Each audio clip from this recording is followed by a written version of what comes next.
The art of negotiation, gathering information and sharpening emotional intelligence. I've negotiated 1.7 million USD down to 700,000. And here's what I know about its art. Whether you like negotiation or not, the truth is it is a core part of your life.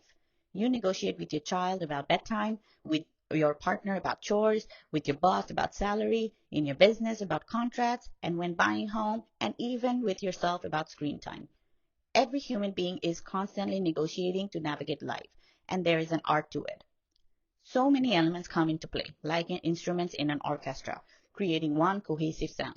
You may not enjoy conflict, but you have been, you are, and you will always be placed in situations where negotiation is required. Since its presence in our life is unavoidable, we might as well learn how to master it. Instead of avoiding conflict, learn to have fun with it. At its core, negotiation is information gathering followed by informed decision, all while regulating emotion. Contrary to what many believe, negotiation is not primarily about logic. It's about emotional intelligence. Emotions drive your thoughts, your perception of power, and your decisions. You are negotiating both your own emotion and your counterpart's emotion. You're negotiating their safety and the need to feel heard. You do not win by removing emotion. You win by understanding it and using empathy intelligently. Anchor, my first exposure. As far back as I can remember, I watched negotiation unfold in the markets and malls of my birthplace, Chittagong. Every Eid, our family of four would walk into brightly lit malls where salesmen always started with inflated price. We would ask the price and pretend to be shocked, but we weren't surprised. We knew the numbers were marked up, arbitrary, flexible, and most definitely negotiable. If the seller said 1500 taka, my dad would respond with 700. Low, almost offensively low. Then he would walk away, acting completely uninterested, casually saying, I have seen something similar somewhere. And didn't we like another dress better in another store? My mom would drift away to good cop, bad cop, the whole theater without anyone announcing roles. The air would thicken and the seller would panic and call us back. My dad would return with 750, maybe 800. Eventually, they would settle at 900. Between you and me, we're done. Deal. What my dad was doing was anchoring. The first number shapes the battlefield, and walking away, all of that was theater. Mirror. Toddlers are elite negotiators. If you want to learn negotiation, try it with a toddler. My niece used to ask me for 3 candies every day, knowing very well that I was the weakest link in the family. With a tilted head and puppy eyes, she would say, Toto, can I have 3 candies, please? I would say, you can have one. She would respond back with pure shock. One? And then fall silent, maintaining eye contact. I mean, dead silence. I would crumble and I try to compromise. I'm like, okay, maybe 2 fish if you finish, two if you finish dinner. She would repeat again, 2? And hold the silence. Eventually, I would cave and give her all 3. Chris Voss, in his book Never Split the Difference, calls this mirroring, a tactic FBI uses in real-life hostage negotiation. You repeat the last 1 or 2 words someone says and then pause. The pause is powerful. It forces the other person to elaborate and allow you to gather information. It's suspiciously simple. No confrontation or argument, just their words gently returned. And suddenly they rethink their whole original phase, starts negotiating within themselves, lower guards, and talk more. The silence becomes your accomplice because people feel heard and almost always gives an answer. Listen, it's an active labor. In my career, I negotiate constantly. Contracts, budgets, scope, salary, everything.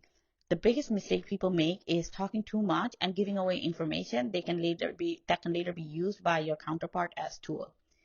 The more people talk, the more information you gather, and information is gold. But keeping someone else talking is useless if you're not actively listening. For the first 11 years of my career, I worked in customer success managing enterprise clients at a software company. Let's call it ABC. I was promoted there, left there for a director role elsewhere, and then ABC hired me back at a higher salary and title. All of that required negotiation, and I'll talk more about the salary later in the post. My role involved building custom solutions for $10 million revenue clients, Pricing was never standard. Everything was tailored. Every deal was negotiation, from requirement gathering to pricing to deployment. Everything depended on listening, real listening. Not listening to respond, listening to understand. I had a solid base salary, but I also had an uncapped commission. I quite literally increased my base salary by 50% through commission. At one point, my VP told me I could sell ice to an Eskimo, and it felt like the ultimate compliment. So how do I make those massive sales? Listening along with empathy, understanding, preparation, and being authentically myself. Cheerful, calm, and confident, all of those build trust. For this topic, I'll focus on the two core parts of my role, identifying scope and selling. Identifying scope. Each quarter, I led business reviews where scope identification truly began.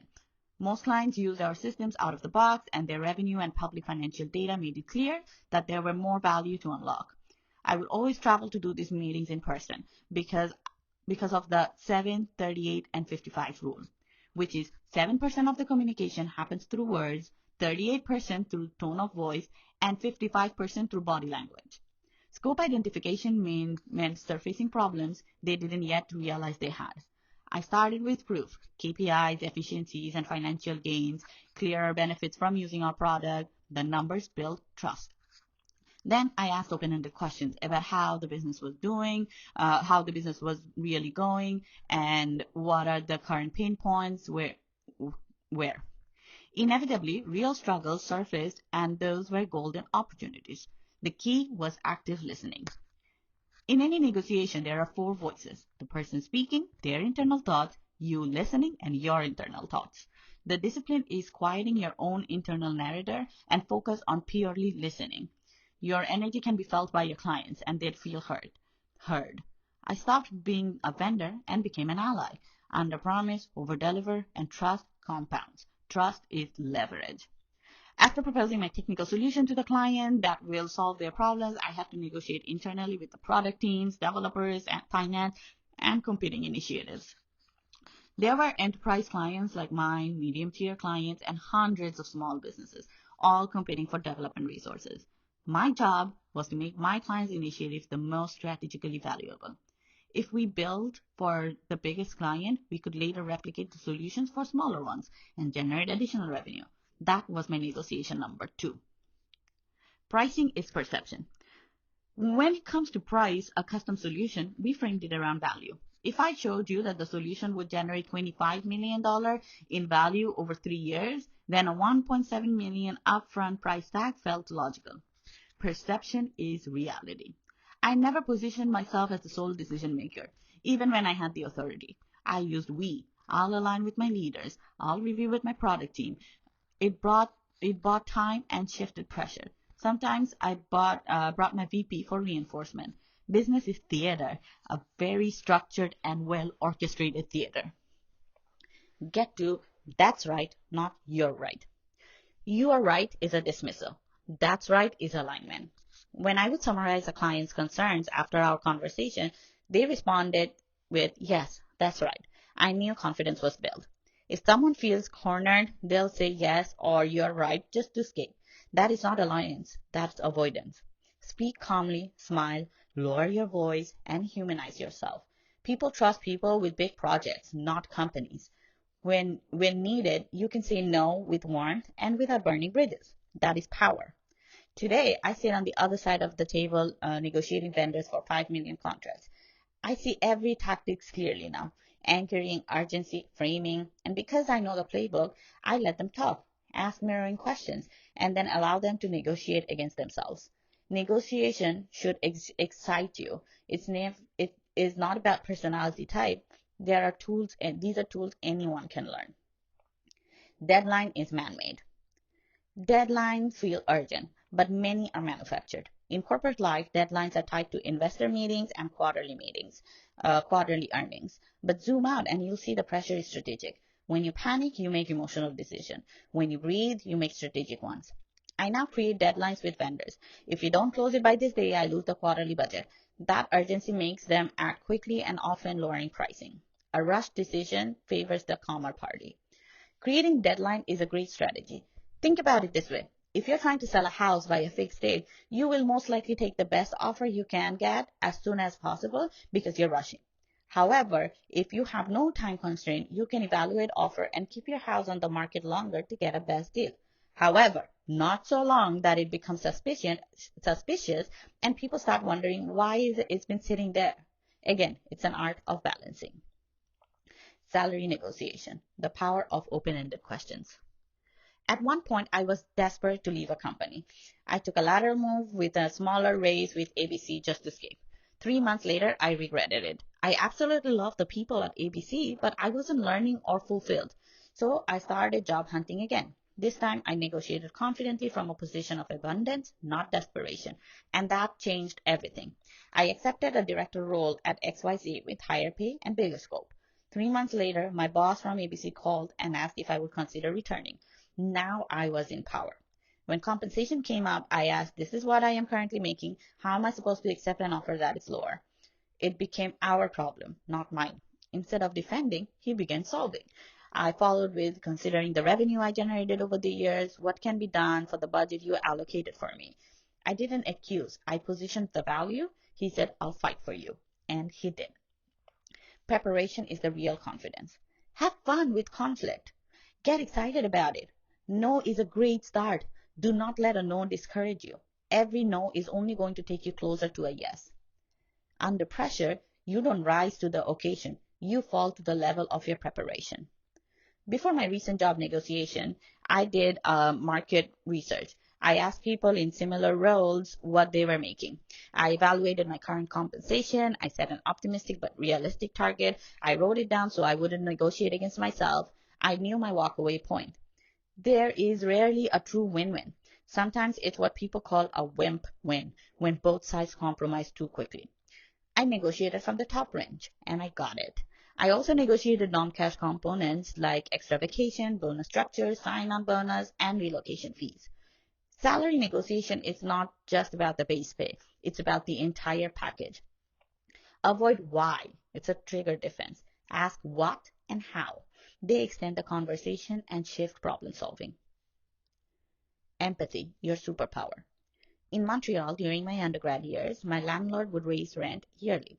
I positioned myself as a valuable tenant who always paid on time, never made noises, kept the apartment appliances clean, and acknowledged his reality. Told him he needs to pay to paint the apartment, get it ready, then encounter loss while waiting for a new tenant who might not be the best. Then I asked, how am I supposed to afford this increase as a student? It shifted from my problem to our problem. He never raised my rent again. I used the same approach with financial aid during university, showing my grades, income, exchange rates, and the reality of life's jeopardy and deportation if I can't get the opportunity. I always secured aid. Empathy is not a weakness, it is a strategy. Calm is a competitive advantage. Recently, I traveled alone with my 20-month-old across 3 flights. A faulty plane delay caused me to miss my connection, and only 2 seats were left on the next day's flight. I could have panicked and gotten angry at the airlines.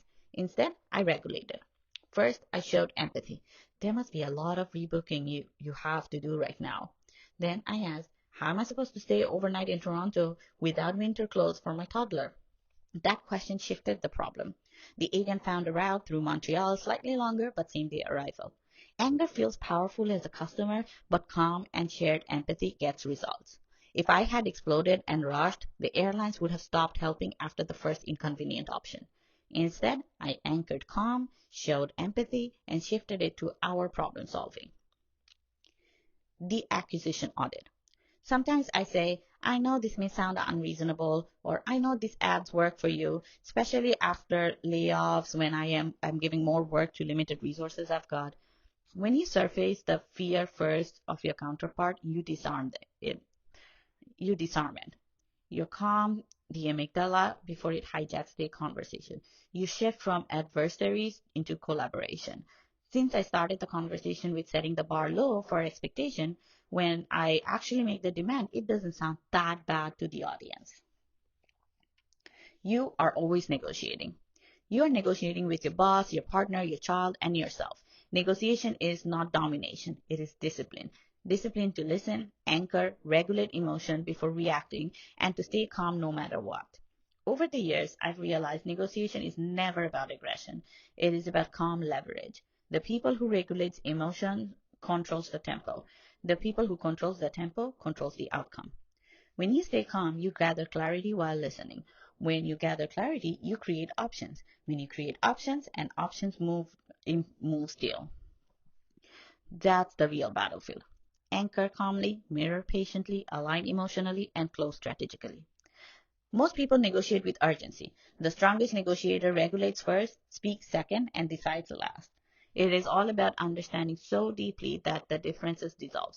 Sometimes the greatest negotiation you win is the one where you kept your composure when you had every reason not to. Takeaways. Negotiation is emotional before it is logical. Listening is key for information gathering. Anchor first and calmly. Deadlines are often pressure tactics. No is not rejection, it's information. Tactical empathy lowers defenses. Calm is a competitive advantage. Preparation determines the outcome.